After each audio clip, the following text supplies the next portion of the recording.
चाहिए, that is confidence. वो मैंने यहाँ पे लिखा नहीं है, वो इसलिए नहीं लिखा क्योंकि कॉन्फिडेंस बेटा सब में है, कभी वो कम होता है, कभी वो ज्यादा होता है। कॉन्फिडेंस होना चाहिए, इस बात से मेरे हिसाब से कोई भी डिसएग्री नहीं करता होगा कि कॉन्फिडेंस नहीं होना चाहिए या लाइक दैट। मगर I would like to tell you one thing, आप जब स्टेज पे खड़े होते हो तो क्या आप बोल पाते हो? Number one. नंबर टू, क्या आप स्टेज पे खड़े होके गाना गा सकते हो? Number two. नंबर थ्री, क्या आप स्टेज पे खड़े होके जोक सुना सकते हो? कितने लोग ये कर सकते हैं? वो चैट बॉक्स में डाल सकते हैं, बिल्कुल डाल सकते हैं कि मैं ये कर सकता हूं, मेरे पास ये कॉन्फिडेंस है कि मैं वहां खड़ा होके ये बात कर सकूं। टॉपिक जो हमारा प्रिपेयर्ड हो, देखो अगर आप प्रिपेयर्ड हो तो आपका खड़ा होना बनता है, और if you are not prepared तो बड़े से बड़ा आदमी भी खड़ा नहीं हो पाता। लेकिन the ability to speak in mass gathering, ये है कॉन्फिडेंस। आप जब किसी आदमी से पर्सन टू पर्सन बात करते हो तो आपका कॉन्फिडेंस लेवल आपके साथ में दिखाई देता है कि कॉन्फिडेंस इस आदमी में कितना है, ये कितना स्ट्रांगली ये बात बोल पा रहा है, वो आदमी बात बोलने के पीछे कितना मजबूत है या वो कितना कॉन्फिडेंट है, ये आपका सेंटेंस बताएगा। कब बताएगा? जब वो आपके अंदर होगा। अगर वो होगा तो वो ऑटोमेटिकली आपकी बॉडी लैंग्वेज और आपकी बातों में आ ही जाएगा। अगर आपकी बातों में कॉन्फिडेंस है, आपकी बॉडी लैंग्वेज में कॉन्फिडेंस है, तो ये समझ लो आधा किला तो आपने फतेह कर लिया। कौन सा वाला? सेंस वाला। अगर कॉन्फिडेंस है तो। और कॉन्फिडेंस का कतई मतलब ओवर कॉन्फिडेंस के साथ मत मर्ज करना, क्योंकि there are so many peoples जिनको कॉन्फिडेंस और ओवर कॉन्फिडेंस के बीच का डिफरेंस नहीं पता, और बहुत पतली सी बॉर्डर लाइन है जो कॉन्फिडेंस और ओवर कॉन्फिडेंस को सेग्रीगेट करती है। There is a very fine difference between confidence and over confidence. अगर आपने थोड़ा सा भी स्टेप आउट किया तो आप कॉन्फिडेंस से ओवर कॉन्फिडेंस में चले जाओगे, और once you have gone to over confidence range, then you will not be selected. आप किसी को भी पसंद तो नहीं आओ, तब एलिगेशन लगेगा कि he is over confident. So that is our task to identify the difference between confidence and over confidence, कि कब हमें कितना, कहां, कैसा बोलना है और कितने वजन के साथ बोलना है। कि हम में शक्ति है कि हम बोल सकते हैं, लेकिन क्या आप उसको बोल पा रहे हो? So that is our confidence. Now confidence जो है वो बहुत जगह बहुत सारे लोगों को मात देता है, या बहुत सारे लोग उसके कारण सफरर्स होते हैं। ये मेरा पर्सनल ऑब्जर्वेशन है, 15 साल से टीचिंग में ही मैंने देखा कि लोग अपना कॉन्फिडेंस बिल्ड नहीं कर पाते। और कॉन्फिडेंस बिल्ड कैसे होता है? देर आर, देखो ये सारी बातें जो अपन करने वाले हैं, इन सब के लिए हमें कोई एक्स्ट्रा कोचिंग लगा के काम करने की जरूरत नहीं है। हमको ये काम अपने आप पे करना है, डेली लाइफ में करना है, और बहुत छोटी छोटी सी चीजों में करना है। और ये छोटे छोटे से कदम जो है, ये हमको एक दिन बड़ा रास्ता तय करवा देंगे, ये मेरी गारंटी है। लेकिन इसके लिए हमको करना क्या पड़ेगा?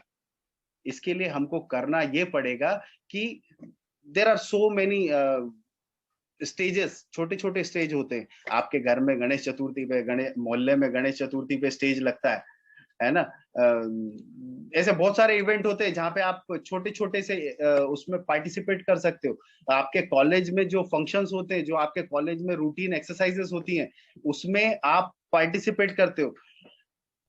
मोस्ट ऑफ ऑल आदमी को ये पता ही नहीं होता कि क्यों उसको एक्टिविटीज में इन्वॉल्व होना चाहिए, but all the activities leads to this confidence. अगर आप इन एक्टिविटीज में पार्टिसिपेट करते हैं तो आप कहीं ना कहीं कोई एंकरिंग कर रहे हैं, कहीं पर कोई एक्सटेम्पोर में बोल रहे हैं, कोई ऐसे राइटिंग में बोल रहे हैं, कुछ भी, एनीथिंग, कुछ तो दे के जाएगी। But our attitude is just like क्या करना है, आराम से बैठते।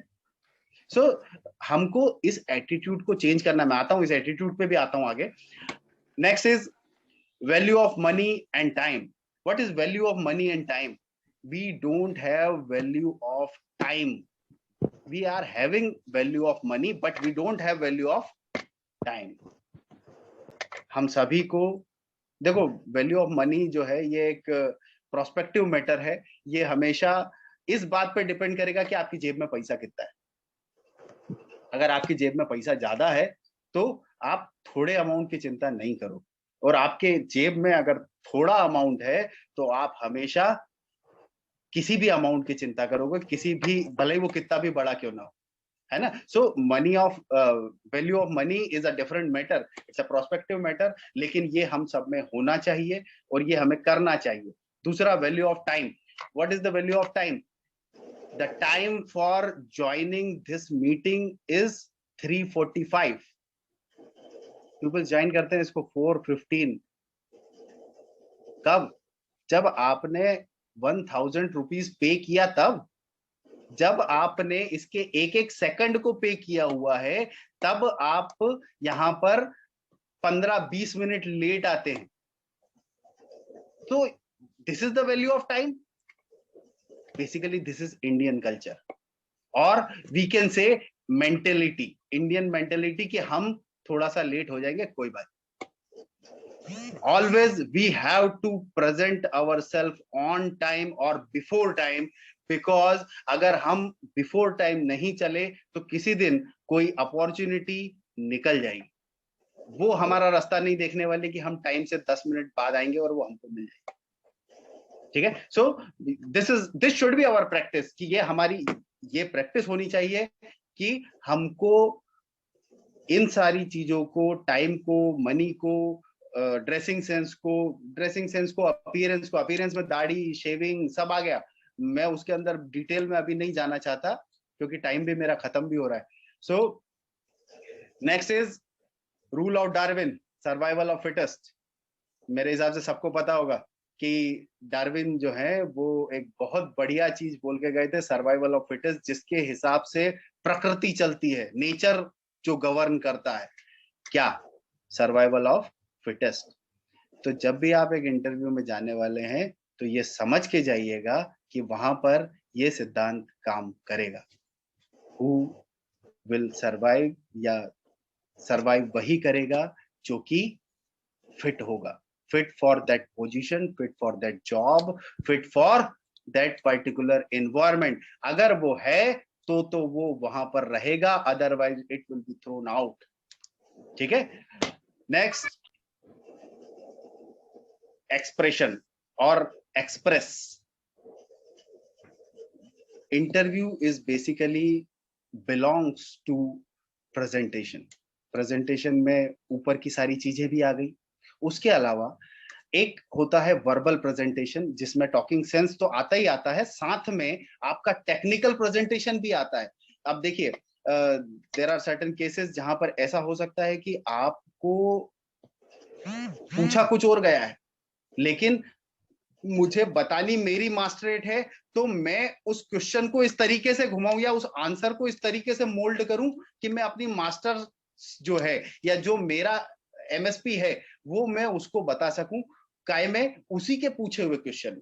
सो that you have to develop in your self कि आप उसको कैसे एक्सप्रेस कर पाते हो या आप उसको कैसे प्रेजेंट कर पाते हो। Now language is the first barrier for the all these kind of stuffs, कि अगर आपको इस टाइप का कोई भी कृत्य करना है तो आपके सामने जो सबसे बड़ी दीवार खड़ी होगी वो होगी लैंग्वेज।